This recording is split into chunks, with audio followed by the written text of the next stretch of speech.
Bismillahirrahmanirrahim. Assalamu alaikum warahmatullahi wabarakatuh. This is Miss Sahar here from Metropolitan School. It's social studies time for class 8. Today we are going to continue unit number 11, which was all about Pakistan movement, in which we studied the struggle for independence to the creation of Pakistan.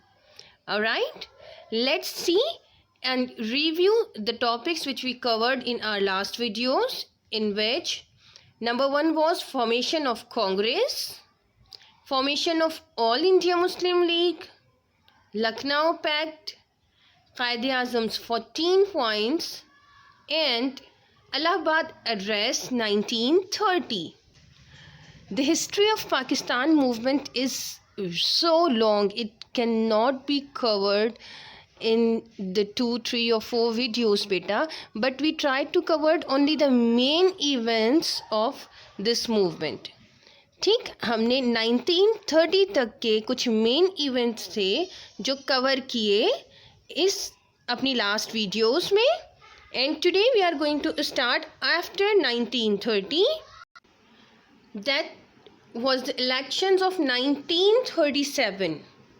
India में elections conduct हुए, जो कि किसने conduct करवाए? Definitely British ने. और उन elections में 1937 में कांग्रेस वॉन दोज इलेक्शंस. अच्छा, इलेक्शंस कैसे जीते जा सकते हैं? अभी आपने लास्ट 2018 के इलेक्शंस आप लोगों को याद होंगे बेटा.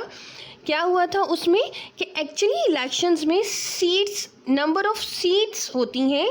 जितनी सीट्स जो भी पॉलिटिकल पार्टी होती है वो विन करती है, ज़्यादा नंबर ऑफ़ सीट्स, वो गवर्नमेंट फॉर्म करती है या वो मिनिस्ट्रीज़ फॉर्म करती है. लास्ट इलेक्शन में हमारे साथ क्या हुआ था कि पीटीआई ने ज़्यादा नंबर ऑफ़ सीट्स ली थी, तो पीटीआई ने मिनिस्ट्रीज़ बनाई, गवर्नमेंट बनाई, और बाकी तमाम पार्टीज़ जिन्होंने कम सीट्स ली थी वो अपोजिशन में चली गई, जैसे मुस्लिम लीग एंड पीपल्स पार्टी, JUI, ये तमाम कहाँ चली गई? ऑपोजिशन में चली गई. अब पीटीआई के साथ अगर कोई पार्टी मिलना चाहती तो उसके साथ कोलैबोरेशन में कोई मिनिस्ट्री ले सकती थी. बट 1937 के इलेक्शंस में क्या था कि वहाँ 2 मेन पॉलिटिकल पार्टीज़ थी, definitely Congress and Muslim league. अब ये दोनों एक दूसरे के कोलैबोरेशन में तो आ ही नहीं सकते थे. कांग्रेस ने 1937 के इलेक्शंस मेजर सीट्स के साथ विन किए बेटा. After winning those elections they formed the ministries जैसे आप हमारे यहाँ भी recent न्यूज़ में सुनते हैं, ministry of health, ministry of education, India. Let's see the behaviour of Congress ministries with Muslims. First of all, Muslims rights crashed badly. Muslims, उस वक्त के जो मुसलमान थे, उनके राइट्स को बुरी तरह मुतासिर किया गया. Then Congress applied Hindi as official language. Congress ने हिंदी को ऑफिशियल लैंग्वेज बनाने की कोशिश की. And Vande Mataram was adopted as national song. Vande Mataram बेटा ये एक नेशनल सॉन्ग है, जैसे हमारे यहाँ नेशनल सॉन्ग्स होते हैं, दिल दिल पाकिस्तान एंड ऑल दैट. तो वंदे मातरम एक नेशनल सॉन्ग है जो अभी तक एग्जिस्ट करता है. उसको एज नेशनल सॉन्ग कंसिडर किया गया आफ्टर 1937. अच्छा, अब इस वंदे मातरम में क्या था? It was rejected by the Muslim league because इसमें कुछ ऐसे वर्डिंग्स यूज़ किए जाते हैं जिससे मुस्लिम्स हर्ट होते हैं. देन हिंदू मुस्लिम रायट्स वर ऑर्गेनाइज्ड. हिंदुओं और मुसलमानों के बीच में फसादात करवाए गए, रायट्स, फसादात करवाए गए, और उसमें मुस्लिम्स को, और डेफिनेटली जब गवर्नमेंट आप एक फॉर्म करते हैं, कांग्रेस की गवर्नमेंट थी, कांग्रेस के पास ज़्यादा मिनिस्ट्रीज़ थी, अगर रायट्स थे भी, अगर फसादात थे भी, तो उनको कौन रिजॉल्व करवाता? उनको कांग्रेस रिजॉल्व करवाती. लेकिन कांग्रेस ने मुस्लिम्स को कोई प्रोटेक्शन नहीं दी उन राइट्स में. These were the major backdraws of 1937 election and after the winning of Congress. इसके अलावा भी बहुत सारी चीज़ें थी बेटा, जैसे कि काउ स्लॉटरिंग पे कम्प्लीटली जो है वो बैन कर दिया गया था, और अगर कोई काउ स्लॉटर करता था वहाँ इंडिया में तो उसको बहुत सीवियर पनिशमेंट्स दी जाती थी। These kind of harsh behavior of Congress kept on continue from 1937 and onwards. Then on 23rd March 1940, ये डेट आपको यहाँ नज़र आ रही होगी, लास्ट मंथ ही हमारे यहाँ गुजरी है, 23rd March 1940। Last 23rd March last month में आपने क्या किया था? Yes, it is a public holiday in Pakistan. Pakistan में पब्लिक हॉलीडे ऑब्जर्व की जाती है 23rd मार्च को हर साल। आपको ये पता है किस लिए की जाती है? Yes, actually in the year 1940 Pakistan और लाहौर रेजोल्यूशन, एक रेजोल्यूशन पास की गई थी जिसे पाकिस्तान रेजोल्यूशन या लाहौर रेजोल्यूशन कहा जाता है। This resolution was passed in Lahore in front of the Minar Pakistan.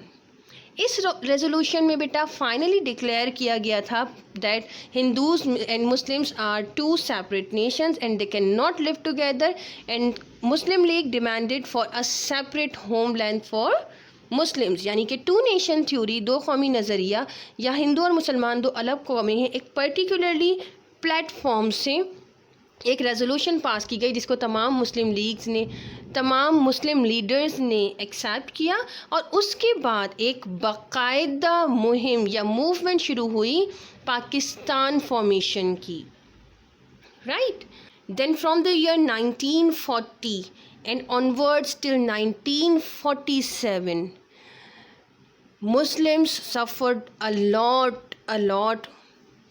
इसके बीच में भी बहुत सारे इवेंट्स हुए बेटा जो हम अभी यहाँ कवर नहीं कर सकते, लेकिन मुस्लिम्स को बहुत सारी जगहों पे बहुत सारी हर्डल्स पेश आई, and you know the creation of Pakistan is not only gift from someone. ये हमारे एंसेस्टर्स ने बहुत सारी स्ट्रगल, बहुत सारी सेक्रीफाइसेस, जिसमें उन्होंने अपनी जानें भी दी और अपनी वेल्थ भी दी। कितने लोग उस वक्त माइग्रेट करके इंडिया से पाकिस्तान आए जिन्होंने अपनी पूरी जायदादें बेटा इंडिया में छोड़ दी पाकिस्तान के लिए, and they came here in Pakistan as Muhajirs. So Pakistan movement basically किसी एक दिन, एक साल के ऊपर बेस नहीं करता, या किसी एक शख्स की सेक्रीफाइसेस, जैसे मैंने शुरू में बात की थी कि पाकिस्तान मूवमेंट का नाम सुनते ही हमारे जहन में कायदे आज़म आते हैं, ऐसा नहीं है। इसके पीछे लाखों मुसलमानों की बेटा सेक्रीफाइसेस और स्ट्रगल मौजूद है। Here I'd like to add one more thing बेटा, कि इस पाकिस्तान मूवमेंट में जितनी भी हिस्ट्री मैंने आपको पढ़ाई, it was not basically all about Hindus or Muslims. It was all about Congress and Muslim League. It was basically a political history of Pakistan movement. ये हिस्ट्री पढ़ाने का ये मकसद हरगिज़ नहीं था कि इंडिया में रहने वाले तमाम हिंदूज़ मुस्लिम्स के अगेंस्ट थे, या इस वक्त पाकिस्तान में रहने वाले तमाम मुस्लिम्स हिंदूज़ के अगेंस्ट है। ऐसा बिल्कुल नहीं है बेटा।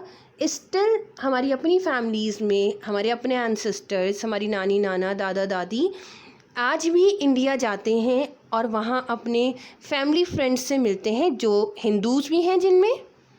तो ऐसा नहीं था कि इसमें तमाम हिंदूज़ इन्वॉल्व थे या तमाम मुस्लिम्स इन्वॉल्व थे, बल्कि it was a political war, and all the things were done by particularly Congress and the people who were involved in the political party of Congress.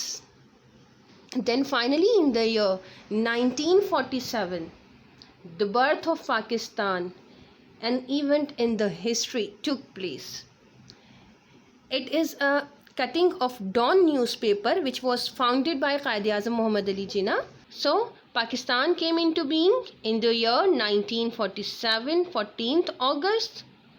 It appeared on the map of the subcontinent or on the map of India as the East and West Pakistan. West Pakistan वो पाकिस्तान जिसमें हम अभी रहते हैं, and East Pakistan वो पाकिस्तान जिसे आज हम बांग्लादेश कहते हैं। बांग्लादेश हमसे अलग हो गया बेटा पाकिस्तान की सेपरेशन के बाद। दैट्स अनदर टॉपिक जिसे हम फिर कभी डिस्कस करेंगे। It's all about the Pakistan movement till 1947. Hope you all understand the history of Pakistan very well. It's all about from my side. Now it's time to the homework assignment. You have to read unit number 11, page number 131 to 136, and you have to do exercise A, C and question number 5 of exercise E in your copy. Thank you so much. Fi Aman Allah.